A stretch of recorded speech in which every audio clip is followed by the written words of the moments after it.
Now, we will demonstrate how to paste wallpaper on the wall with air conditioner. To install wallpaper around an air conditioner, we need to trim it according to the size of the air conditioner, as in the case of the switch socket in episode 6.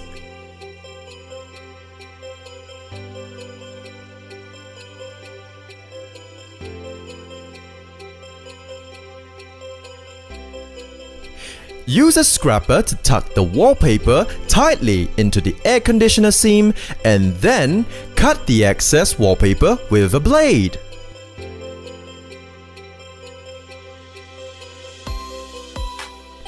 Each side of the air conditioner is completed in the same way.